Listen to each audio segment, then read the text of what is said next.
Hello and welcome to CrossTalk. I'm Josh Weiss. And I'm Elijah Weiss. And today we're going to bring to you, again, 3 generations of Weisses as we talk about our series, Know Your Purpose and God's 3 Rules for Money. We've learned a lot in this series.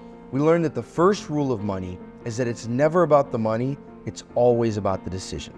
We need to know our purpose, and not only know, but pursue our purpose, and make sure that everything we do is in line with the will of God. Yeah, we talked about how it's important that you keep the main thing. And as you're doing that, we want to make sure that we're never wasting the resources God's given us. We don't focus on what's in the bank. We focus on our calling, and we make sure that as we're pursuing that calling, we're doing it with God's guidance and just with responsible practices. And so today, we're going to be jumping into the 3rd rule for money.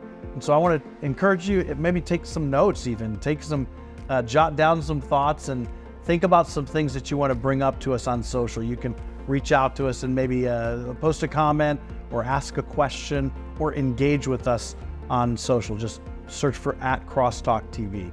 But we're going to jump right in so that Dad's got as much time as possible to go through this 3rd rule.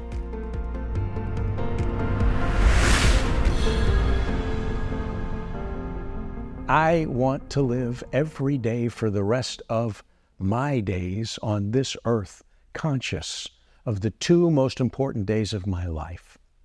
The day that I met Jesus and the day I will see him face to face. Everything in between is preparation, the one for the other.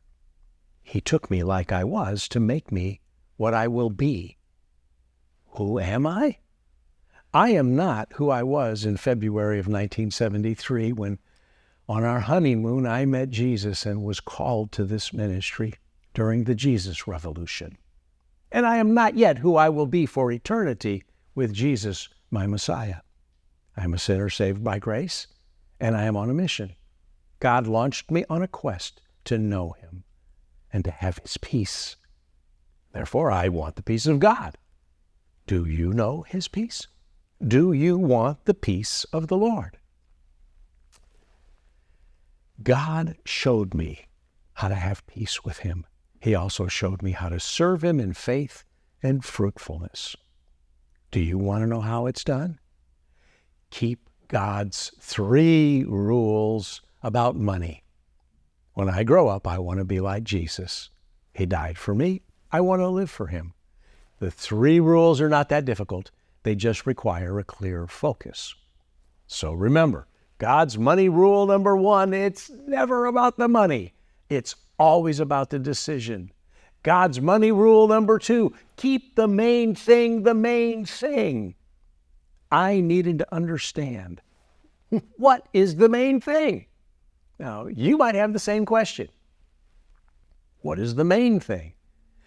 In our last episode, I told you that I had truly sought the Lord to make sure I knew the main thing so that I could obey rule number 2 and keep the main thing the main thing. I begged him for wisdom so that I would know with certainty what he was trying to show me. Well, God has spoken. I should have known the answer before I asked the question. You probably knew it from the start. I was just a little bit slow. God's money rule number 3. Jesus is the main thing. The only way to ensure that a person or a ministry stays on track is to never lose sight of this fact. Jesus is the main thing. If we make our decisions with the main thing in mind as a ministry, we will make good decisions. The same holds true for you. And that brings me to the proverbial fork in the road of this program. I want to keep the main thing, and Jesus truly is the main thing in my life. I've concluded that this focus is especially true in terms of how we handle our money. I have always actively supported ministries and churches that teach, preach, and bless the people in the name of the Lord. However, I'm careful about selecting the ministries I support. Christians are sometimes lax in how they analyze these matters. Sometimes they give to feel good. At other times they give because they fall for a good sales pitch by an offering hitman. Some people give because it's convenient. You know that some folks decide to add a particular ministry to their monthly giving, and then instead of giving as a form of worship to the Lord, they give out of habit. Now, I mean, it's a good habit, but that's not the way we should give.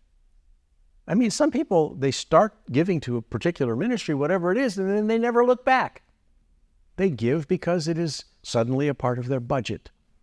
I assume there are people listening who have been supporting some ministries for so long that they would not even recognize the ministry that they had begun supporting years ago if they looked at the ministry today and the people who run it and what they do. And on the contrary, some folks have been blessed by God and charged by God to support some particular ministry, and to their own detriment, they have simply not obeyed. Regardless, I don't want you to be confused. This is not about your stewardship. It's about a difficult lesson that I learned from God. Many years ago, through another very long and painful time in the crucible, God showed me that He wanted me to live and to operate this ministry within the means He provides. And that is why we don't operate this ministry by going to the bank to borrow money to pay for what we cannot afford. Therefore, we operate an international ministry without a fancy building, without a big staff, and without any grant sources or denominational support. Actually, the ministry consists of me, a few of my kids and grandkids, one faithful co-worker, and a few periodic volunteers or part-time helpers. The enormous reach and continued expansion of this work is clearly not to our credit. God has had a plan for this work from the beginning. I guess He loves Jewish ministry, and He has a heart for Israel and the Jewish people. I know He has a heart for the lost and for world missions, and so do we. We try to be faithful in sharing His Word. Our Today with God project is 100% committed to letting God's Word be made available to the people of all nations in all tongues, so that everyone can hear. And we just want to let God speak for Himself using His own Word in their own mother tongues. I do not know what God's future plans are, and I do not presume upon your generosity or God's plans for the financial future of this work. I don't take things for granted beyond the love of God, the peace of God, and the knowledge that Jesus is coming. The future, in specifics, will not be known until we can look back and see tomorrow as yesterday. What I do know is simple, and it only comes from the lessons learned and laid on the altar. God will make a way for that which pleases Him. He has sovereignly directed and provided. God has chosen to keep our ministry lean and clean. Please note that I did not use the terminology of the world. We are not lean and mean. The only thing mean about this work is that we live within our means to enjoy God's continued blessings and direction. That is why we have only grown at the level that God has enabled. We're dependent on the Lord and not on our audience. I'm not in debt to you. I cannot afford to be beholding to you. If I were, I could not be trusted. You see, if I was concerned about your giving, I would be concerned about my preaching from the perspective of how the things I said impacted the donations that you might give. May God forbid any such motivation, or that a day like that would ever come to this ministry. I think that is why some preachers are successful in getting contributions, but failures in preaching the truth. Sometimes you just can't achieve both goals. Now, I do not say any of this to demean other servants of God, nor to diminish your kindness shown to this ministry or to other ministries. It is simply to keep the perspective that God has instilled in my heart about these matters. I'm not afraid to say controversial things or address topics that are unpopular. Such things don't build a donor base. And some ministries are well supported because they know how to make donors feel good. Others, because they know how to make donors feel guilty. I just want you to feel the love of God and to help you be positioned to be drawn closer to Him. I don't want to convince people to respond in ways that impact the financial bottom line. The bottom line that matters is not seen on a financial statement. If I preached to encourage your giving or avoided preaching to discourage your giving, I would be a panderer and you would be a mark. True servants of God are not whores, and faithful Christians are not whoremongers. You can take from that what you will, and I hate to reduce this matter to such a base analogy, but in the last days, people are going to have an itch, and they're going to be looking for preachers to provide the needed scratch. And it seems to be working already, because looking at the flash and flare of some prosperity preachers, there's a lot of scratch changing hands. Look, we're in the last days, and I have every expectation that I will meet Jesus soon. That's why I don't work for you. I'm not in debt to you, and I will not go into debt for you. I love you, but I know to whom I am in debt.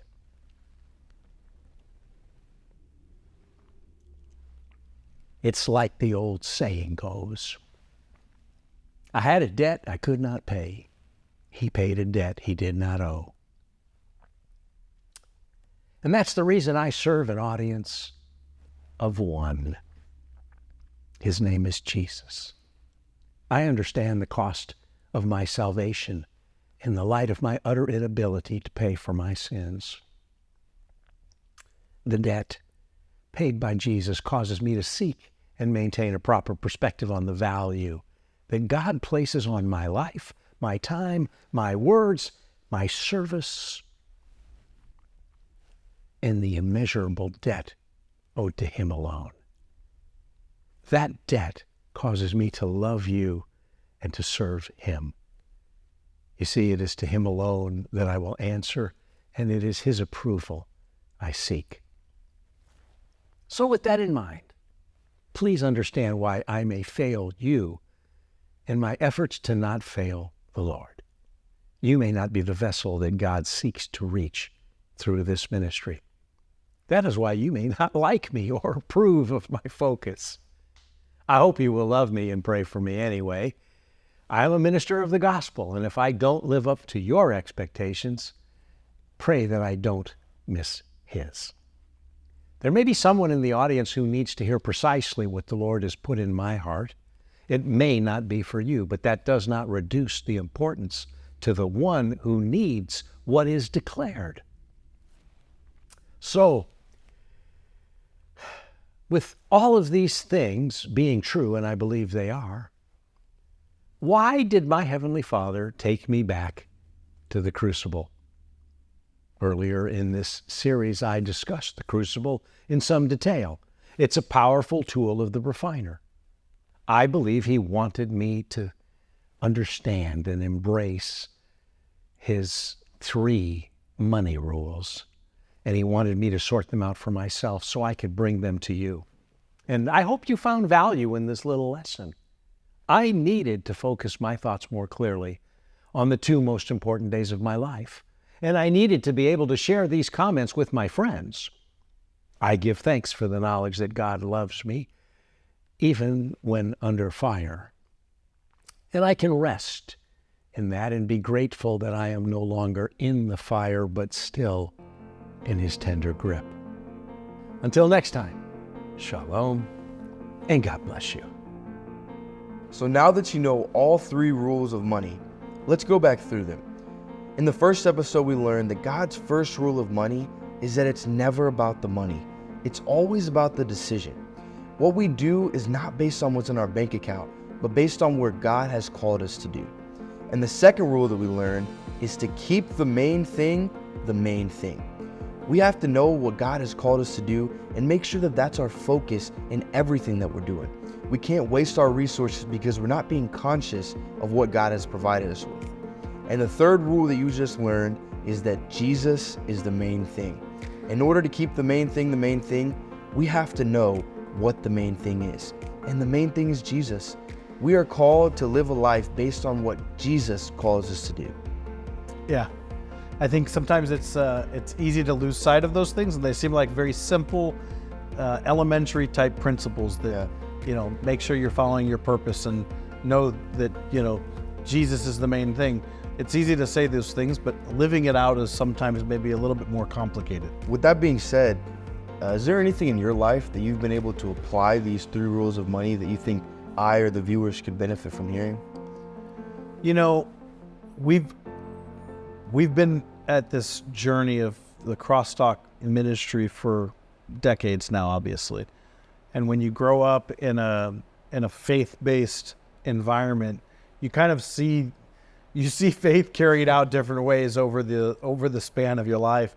I started working here in 1998, and man, over those years, there's been a lot of decisions that were definitely faith decisions. And what is faith?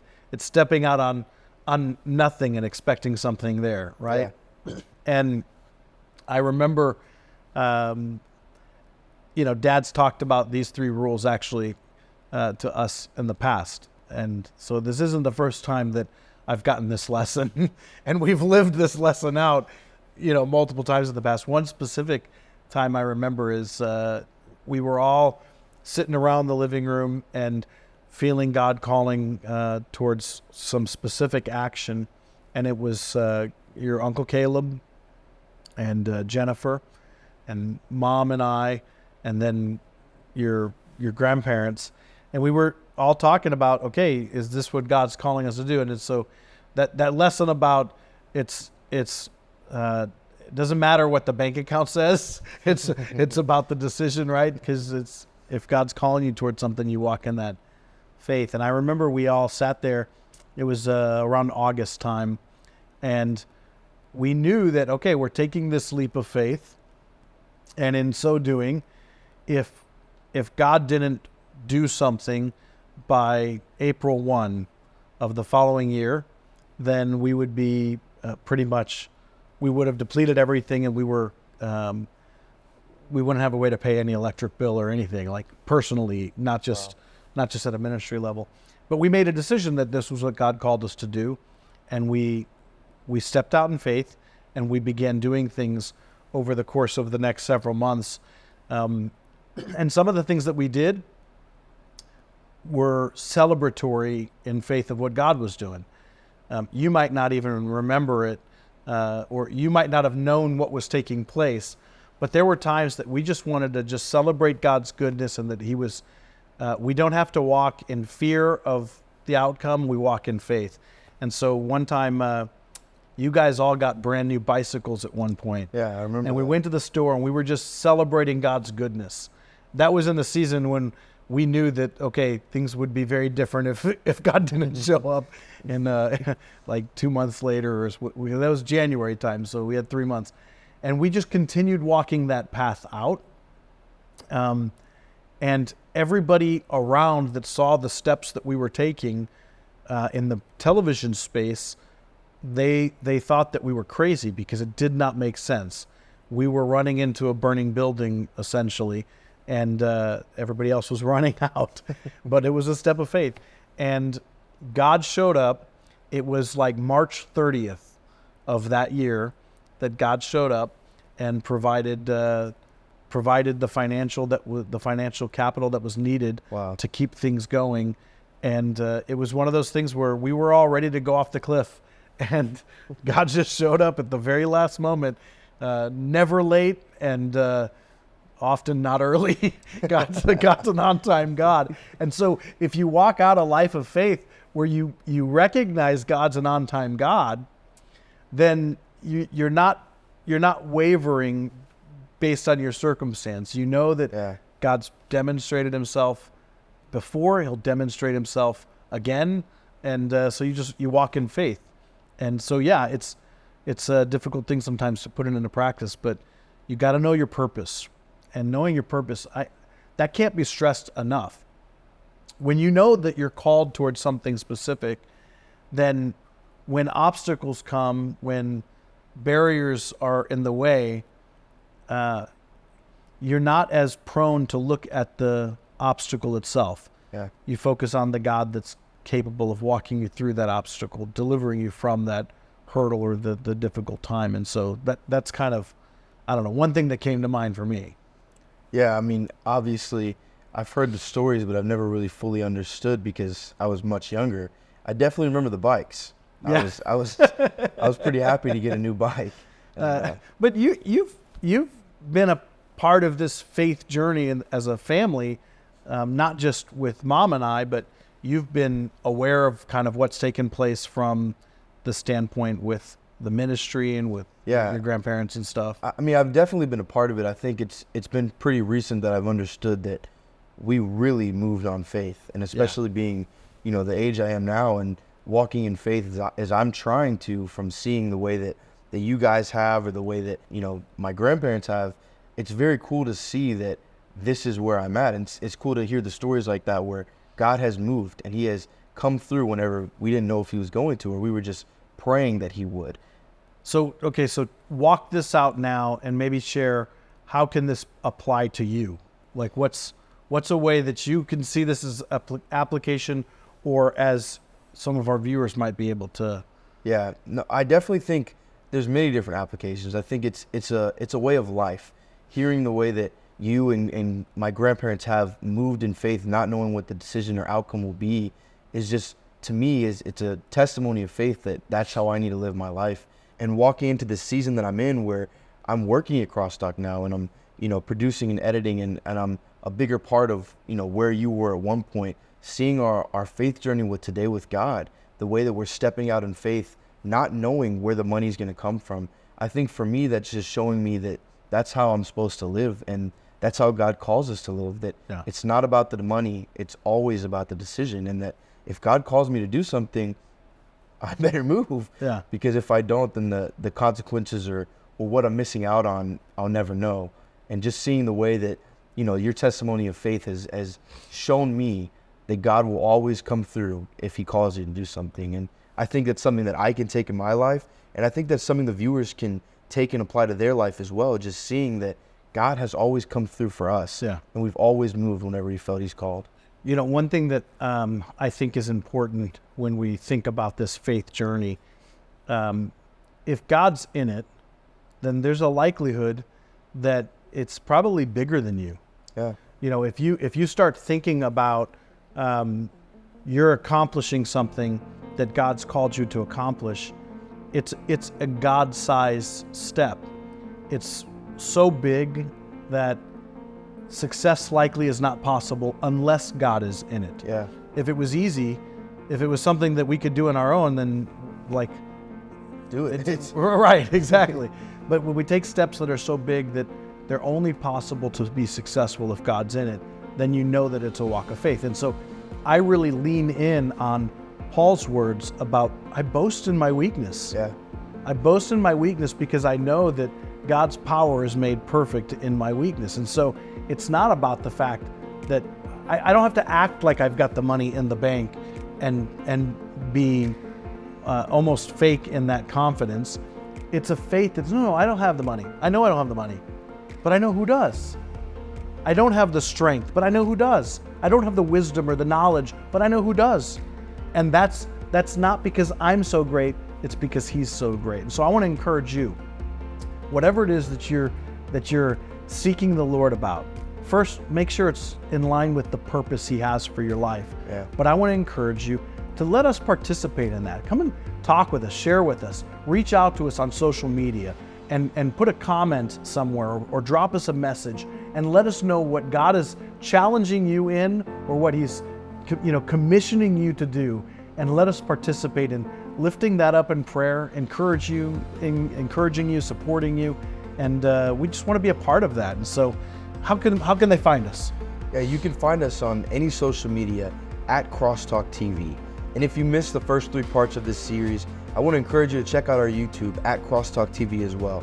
All the episodes will be posted, and I want you to take these episodes and really apply it to your life. How can these 3 rules of money impact you? How can it impact the way that you move in your day-to-day life? I want to encourage you, don't forget to subscribe when you go to YouTube. That helps us out tremendously, and it also gives us a better chance to make sure we can get more content out to you. You could also reach us online at crosstalk.org. You can call us at 1-800-688-3422.